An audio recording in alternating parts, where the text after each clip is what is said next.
Les sœurs merveilleuses. Voici conter l'histoire de deux sœurs bien différentes, mais unies dans le même souhait de vivre des aventures ensemble, à la découverte d'univers de richesses inconnues. L'une a une longue chevelure blonde, bouclée comme les champs de blé en été. L'autre, avec ses cheveux longs, lisses, aux reflets noisettes et dorés, comme les feuillages d'automne. Une grande amitié est née dans le fond de leur cœur. C'est comme un petit bonheur, jour après jour, qui n'aura jamais de fin. L'une, devant un échec, se montrait impatiente, pendant que l'autre, audacieuse, savait l'encourager en la rassurant gentiment. L'aînée, Helena, aimait bien s'habiller en princesse. Elle passait son temps à rêver au château sur la Loire à visiter, comme celui de Bellegarde où les roses sont des reines avec leurs pétales multicolores parfumés. Sa sœur cadette, Roxane, aimant la nature, faisait des promenades en forêt à l'aube où blanchit la campagne, propice à la rencontre d'animaux sauvages à apprivoiser. Flora, la bonne fée aux ailes transparentes et brillantes, vêtue d'une robe couleur azur, est à l'écoute du désir de voyage des deux sœurs. Sous la magie de la baguette lumineuse de Flora, dans une pluie d'étoiles filantes, les transforme en colombes, l'une blanche comme la neige, l'autre brune comme l'ébène.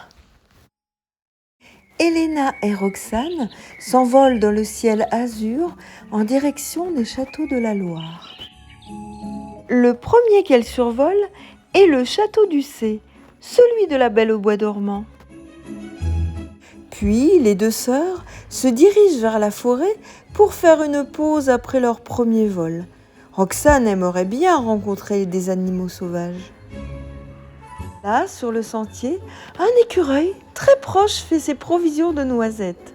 Surprise et émue, les deux sœurs voudraient lui parler, mais il est pressé et n'a pas le temps de discuter avec elle. Le soleil brille, mais le soir commence à tomber. Nos deux colombes reposées reprennent leur envol.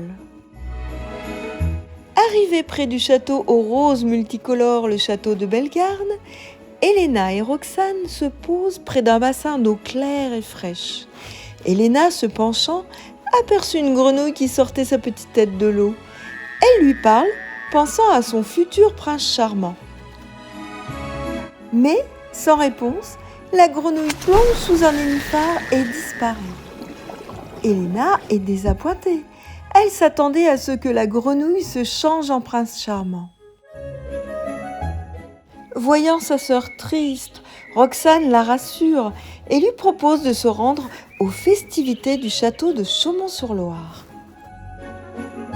Tout à coup, un aigle apparaît, menaçant, au-dessus d'elle. Les colombes sont effrayées et redoublent de vitesse. À l'horizon se profile le château de Chaumont-sur-Loire où les feux d'artifice éclatent. Le rapace, désorienté par le bruit des pétards et des éclairs, prend la fuite. Helena et Roxane se reposent du vécu de leur frayeur, admirant l'immense ciel rempli d'étoiles et de lumière. Il est temps de rentrer car la fée Flora les attend. Sa magie va les faire redevenir petites filles. De sa voix mélodieuse, la fée leur dira en adieu: une sœur est un cadeau pour le cœur, un fil d'or au sens de la vie.